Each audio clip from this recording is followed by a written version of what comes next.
we did the projection infection part 1.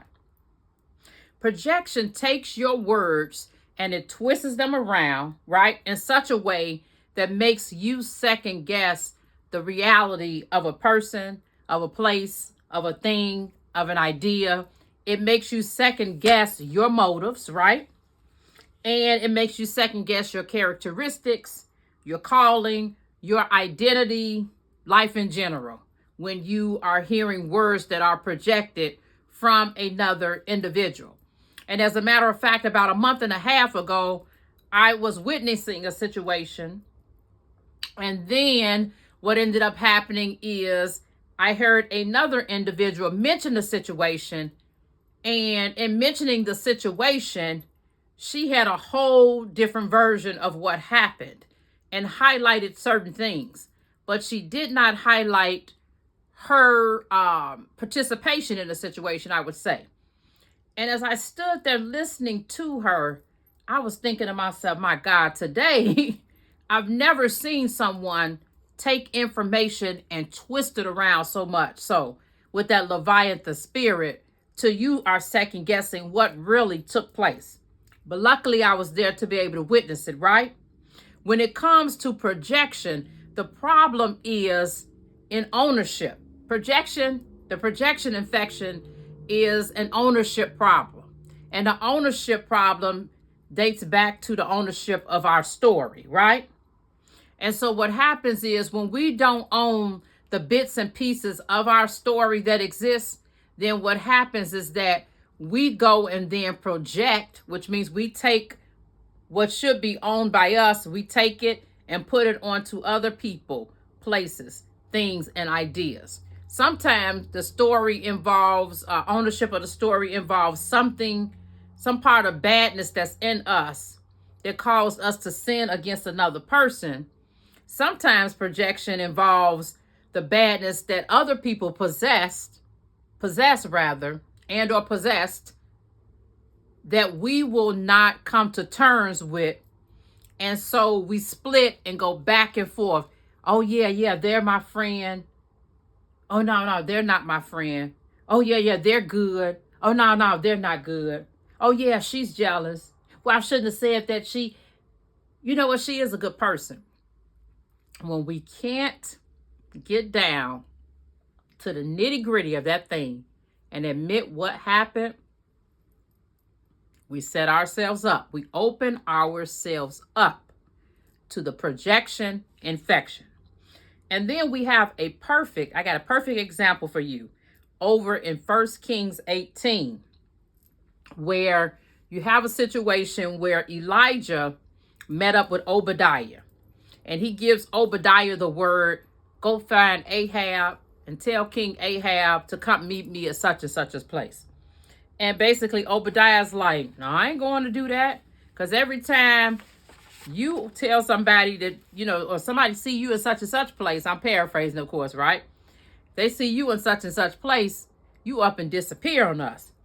If I tell King Ahab to meet you at this place and you are not there, he's going to kill me. And he goes on to remind Elijah, I was the one that took 50 prophets and gave them bread and water in a cave. 50 prophets in one cave, 50 prophets in another, and hid them. And so do you think I've done all of this, plus you're going to have me to go and tell this man, right, this king, this wicked king, to meet you somewhere and you probably not going to be there because God going to maybe possibly take you somewhere else? I ain't doing it. But what happens is Elijah, he encourages him and he assures him, right? He gives him the extra boost, like, you don't have nothing to worry about. I'm telling you, I'm going to be here. Tell him to meet me at such and such place, and I'm going to be here. And so what I want to do is to read the story to you from over in 1 Kings and the 18th chapter. I'm going to read, not the whole story, but I'm going to read a good portion of it. I am going to read 1 Kings 18, verse 11 through 38. Now you say, go tell your Lord Elijah is here. But when I leave you, the Spirit of the Lord may carry you off someplace I don't know. Then when I go to report to Ahab and he doesn't find you, he will kill me. But I, your servant, have feared the Lord from my youth. Wasn't it reported to my Lord what I did when Jezebel slaughtered the prophets of the Lord? I hid 100 of the prophets of the Lord, 50 men to a cave, and I provided them with food and water. Now you say, go tell your Lord Elijah's here? He will kill me. Then Elijah said, as the Lord of armies lives, in whose presence I stand, today I will present myself to Ahab. Obadiah went to meet Ahab and told him. Then Ahab went to meet Elijah. When Ahab saw Elijah, Ahab said to him, is that you, the one ruining Israel? And in some translations, he says, is that you, the troublemaker? He replied, I have not ruined Israel, but you and your father's family have, because you've abandoned the Lord's commands and followed the Baals. Now summon all Israel to meet me at Mount Carmel, along with the 450 prophets of Baal and the 400 prophets of Asherah who eat at Jezebel's table. That is projection right there. All of this name calling because he would not what? He would not accept the truth about himself. And if you're walking around not owning your story, not accepting the truth about whatever sins you've committed, right, from the past or even in the present that you're currently committing, you're setting yourself up from the projection spirit.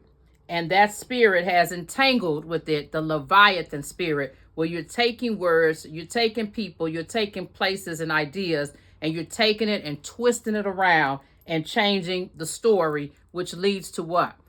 The person that's on the recipient/receiving end with the spirit of confusion. And then in 1 Kings 18, starting with the 20th verse, it says, so Ahab summoned all the Israelites and gathered the prophets at Mount Carmel. Then Elijah approached all the people and said, how long will you waver between two opinions? If the Lord is God, follow him. But if Baal, follow him. But the people didn't answer him a word. So basically, Elijah was letting them know, you unstable, you double-minded, and this is what's going to end up happening. Like you can't keep going like this. That's why he said, how long, right? How long will you waver between two opinions? And when you have that spirit of projection inside of you, you start splitting. Everything is either all good or all bad. And as human beings, we have a little bit of both. But when you waver between two opinions, you back and forth, you in and out. As I heard one pastor say that some people they're going to split their pants going to heaven because they've got 1 foot in the world and 1 foot that's kingdom minded, right? And so it says, then Elijah said to the people, I am the only remaining prophet of the Lord, but Baal's prophet are 450 men. Let 2 bulls be given to us. They are to choose 1 bull for themselves, cut it in pieces, and place it on the wood, but not light the fire. I will prepare the other bull and place it on the wood, but not light the fire. Then you call on the name of your God, and I will call on the name of the Lord, the God who answers with fire. He is God. So he went, and all the people answered, that's fine. And so what happened is Elijah goes through and let them go first, and they hollering and screaming and calling out to their gods. No answers. Then they start cutting themselves. And then Elijah does what? Drench the altar with all of this water. And the next thing you know, God shows up and consumes all of that fire, right? He consumes all of it. And so then what happened is that he's telling them basically, like, when it was their turn first, like, okay, just keep calling on your God. He was making fun of him, kind of taunting them a little bit. Keep calling. Maybe he can't hear you guys. Scream louder, right? He knew that their God wasn't going to do anything, right? And the thing about it is that what Elijah did, he challenged the people once that fire from the Lord fell. In verse 38 of 1 Kings 18, it said, then the Lord's fire fell and consumed the burnt offering, the wood, the stones, and the dust. And it licked up the water that was in the trench. When all the people saw it, they fell face down and said, "The Lord, he is God. The Lord, he is God." So they had to repeat it twice, right? When you have the wrong prescription, you have the wrong vision. When you have a correct prescription, when you go to the eye doctor, right? Then your vision, what? You got the right vision, right? And so correct prescriptions, the proper prescription leads to the proper vision, right? And so what happens is that when people are in situations, even when it comes to a tribe, and I speak to a tribe, I'm talking about it can be a small group, it could be a family, it can be a congregation, it can be all members of a certain ethnicity or race. So whatever kind of tribe, right, that people are a member of or may not be a member of, they might be outside of that tribe, you are in a vulnerable position to be set up for a spirit of projection. And along with that spirit of projection, the spirit of gaslighting, right? Because when you are with the tribe and you're not thinking for yourself and you feel, okay, I need to go along with the group rather than going along with what's right, you set yourself up for the spirit of projection, which is also stemming from the Leviathan spirit, right? Because you're letting other people think for you, and then you're setting yourself up for the gaslighting spirit, for the manipulating spirit, the triangulating, backbiting, discord, gossip, judging, criticizing, and condemning spirit. And in order to free yourself from the projection spirit, right, you got to state the truth and you got to own it. That's what Elijah did. As soon as Ahab came up to him and said, "Oh, you troublemaker, oh, the one that wants to ruin Israel," Elijah's like, "No, that's you and your family. That's y'all's family, so to speak," right? He called it out. So we got to call it out and then agree to disagree and move forward with people. That's where the problem comes in. We got to be able to state the truth in love, with grace and love and truth. And then you have to be able to say, you know what, we got different perspective on this. We have a different perception, right? Perception and a different perspective, right? And then what? We're going to have to agree to disagree and honor that, honor both viewpoints and keep it moving. Otherwise, you're going to always go in circles, right? People will have you standing on your head and you'll be trying to figure out how you got there because they just keep projecting and projecting and projecting and projecting because they're not going to own their story. Remember the quote that I have from one of my books: owning your story is owning your healing. Disowning your story is disowning your healing.